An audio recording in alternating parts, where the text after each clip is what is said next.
Hello and welcome to my channel. My name's Jo, this is Joey Sewy, and even though I told you it was going to be a sewing room tour next time, here I am in a different part of my house, and actually we're going to talk about what did I sew in May.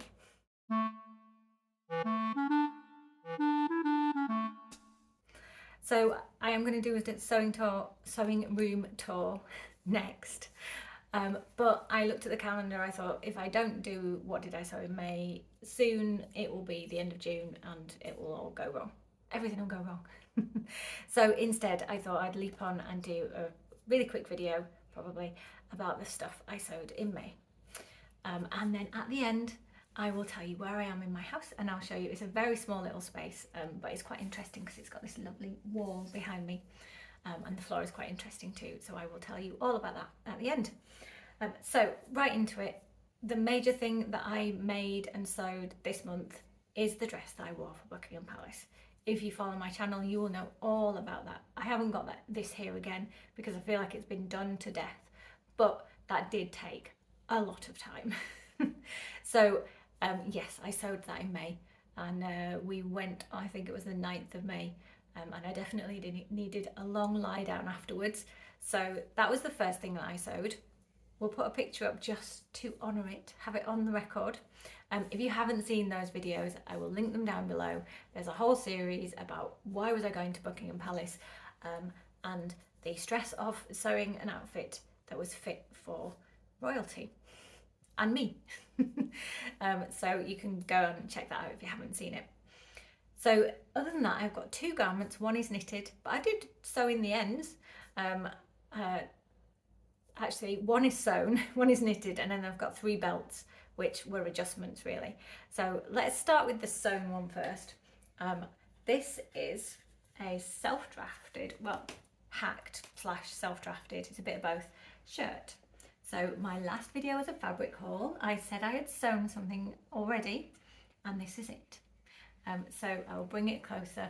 I do feel like it films much more orangey red than the pink red that it really is, but that is the shirt. So you can see the details of it. There's a v-neck which is faced. It is a button-up shirt. It has big puffy sleeves and it's in this crinkle gauze fabric. So again, if you want to see the fabric before it's sewn, hop on back to my fabric haul and have a look at that. So what's the pattern? Well, the pattern is the Granville shirt by Sewaholic, which is an old school kind of one of the very first indie patterns that I ever became aware of. And it had been out for a while when I did, back in like 2018, 2017, probably, ancient history. I'm not sure it's still available, but it was a shirt pattern that had a collar.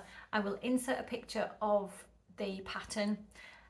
Fairly standard shirt that was drafted for pear shapes, so perfect for me, and it had a collar. And I've made this shirt a few times, and what's great about it is it fits me. I've made the pattern a few times, I know how it fits, I know I like the fit, and particularly with shirts, if the shoulders fit, then really you've got it made. The original Granville shirt pattern, as you'll see from the line drawings, it has princess seams at the back, which is great to fit curves. Doesn't have princess seams at the front, but it has bust darts, and it's not fitted tight, but it is fitted in a really flattering way, I feel. So I love it as a shirt, but what I wanted was something for summer, something a little bit less formal. And I've seen, for example, the I'm going to get the name wrong, but there's an Anthea blouse, I'll put it down below, that has a round neck, simple buttons and big puffy sleeves. And I thought, oh yeah, I like that. But I read a few of the reviews and people really liked the style, which is what drew me to it, but was saying that the sizing wasn't super reliable and it was coming up a bit big. And if I'm honest, are you scratching at the door? She's scratching at the door. Her food's the other side of that door, but so's a load of mess, so I shut the door. We'll see how long it lasts. Hey, puss. Come on. So, I like that shirt, I like the aesthetic, I'll put you a picture up, but when I read the reviews I wasn't super sure that I really wanted to dive in and try a new pattern. One of the things that, there were many reasons why I stopped sewing, and it was the lockdown, so there were many reasons for many things. But one of the reasons was that I'd kind of got into a hole with fit, and I wasn't loving the Russian roulette that it can sometimes be of sewing a new pattern, and I lost my confidence about fit, if I'm honest. It's kind of coming back. Certainly my desire to sew is coming back, but I've got quite a few patterns these days that I know fit me.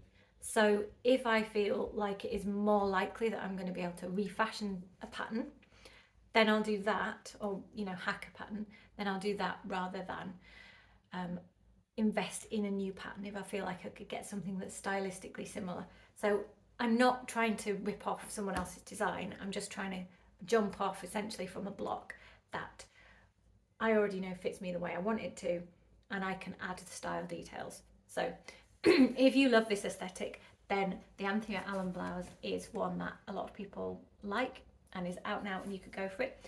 What is different is that I wanted a V neck, which you can see, and you will also see in the pictures of me walking around. So and I did more than that. I eliminated the bust dart because I wanted an oversized fit, and I also, so at the back, I haven't turned this around to show you yet, there is a yoke here. You can probably see, yeah, you can see that. There is a yoke, but there are no seams here.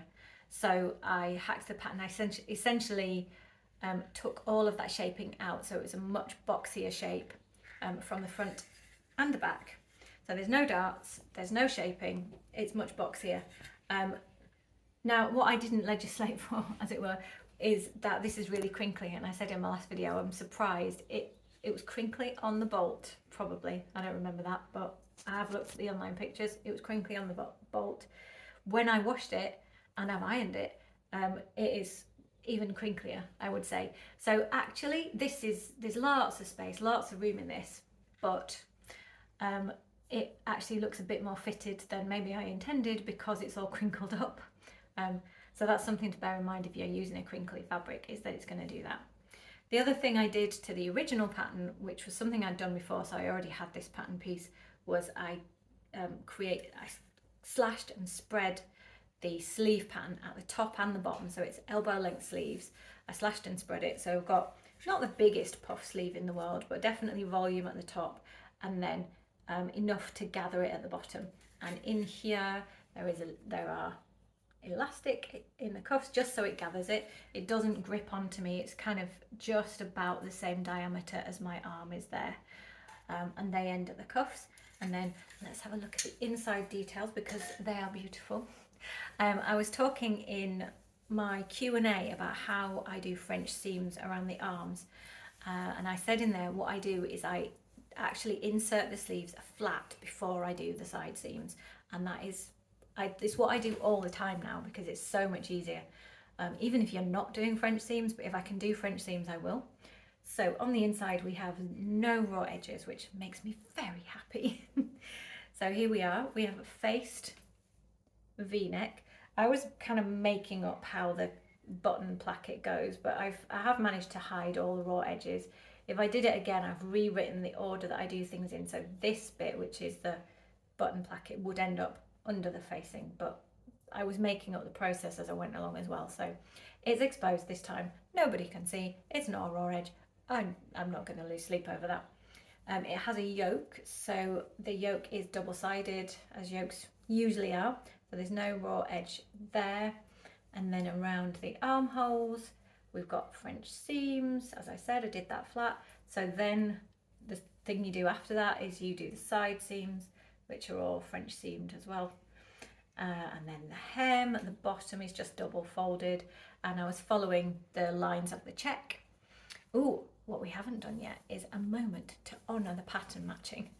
So you will have, I hope you will have noticed the pattern matching on the front in all the pictures I've shown you so far, and the garment. But let's just have a look at that. Is that not a thing of beauty? Now she's scratching the rug behind me. Thank you for your contribution, Kat, very helpful. But is that not a thing of beauty? Even, and I'll be honest, the sleeves were accidental, but even the sleeves kind of have a continuation of the pattern when you're wearing it. So this is my Granville shirt hack with puffed out sleeves and a V-neck, and I think I'll be making this again.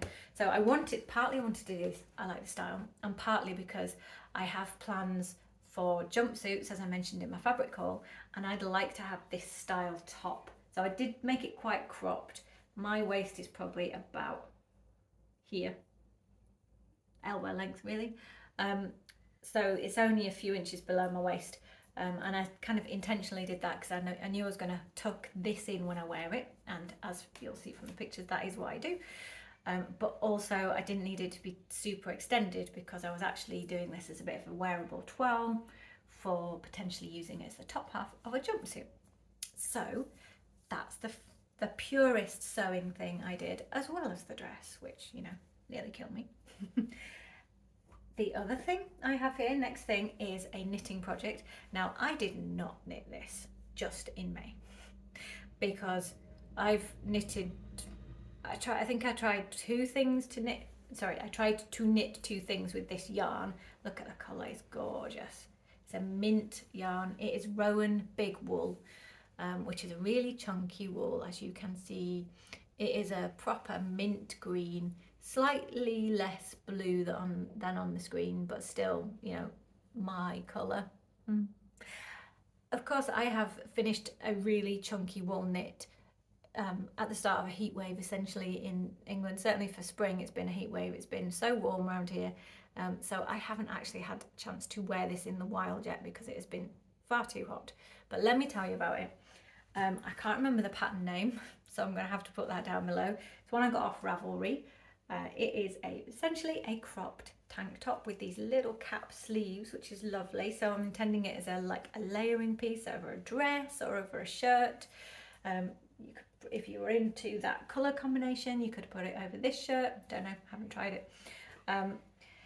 So it is cropped to my waist. I will insert some pictures of me modelling it. And it's deliberately, other than where it comes in at the waist, it was deliberately quite oversized around the body.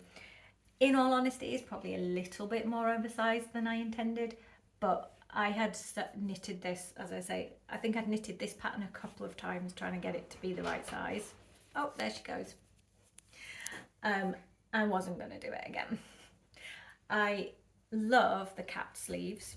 So I've been talking quite a lot recently about my style aesthetic and my body shape and stuff like that.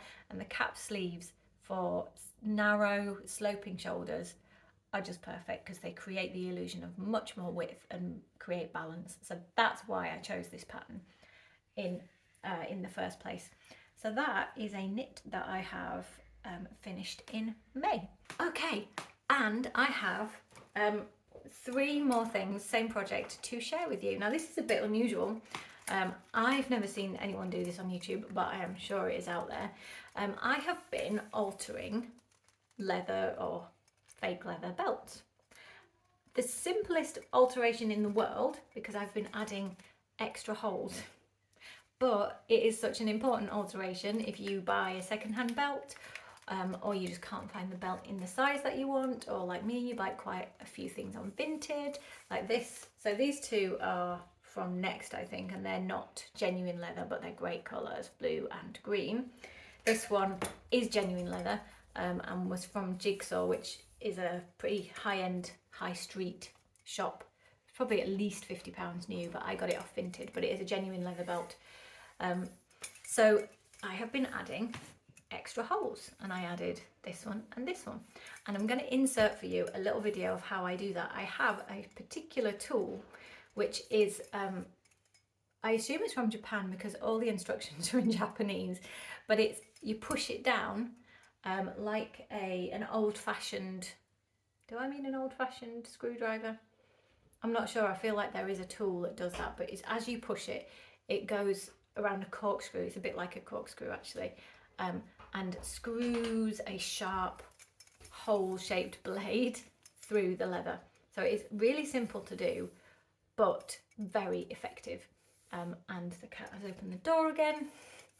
And I've altered 3 of my belts this month because they were no longer the right size for me. So you could, obviously, you can make the belt smaller, or you can make it a touch bigger if you add holes at that side. It's just a super versatile tool. You're going to ask me, where did I get it from? And I can't remember.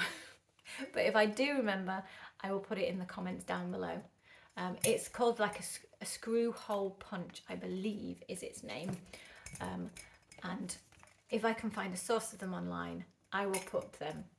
I will put it in the comments down below. So 3 belts I have also adjusted in May, so I just chuck them in as a wild card. Okay, if you stuck around this far, I'm going to assume that you are interested in the clanking of me. This is a lovely buckle, but it's very clanky. So you've stuck around this far, I'm going to assume that you are interested in where on earth in my house I am, and would you like a better look at that lovely wall? So first of all, let's have a better look at that lovely wall. So I painted this. It's a really tall wall actually.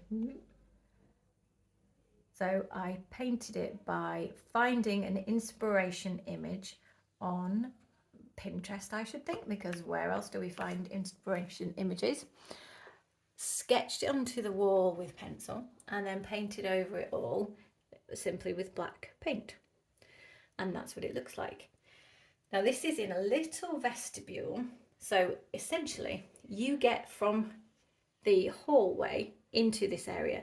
So this door on this side here, this door leads into the hallway where we were last time I was showing you a room tour, the entrance to my house. And then this one here, it's a big mess. That goes through into the utility room. And then you come down some stairs. So here we are. There's a cat and there's my stuff, some stairs into the kitchen area.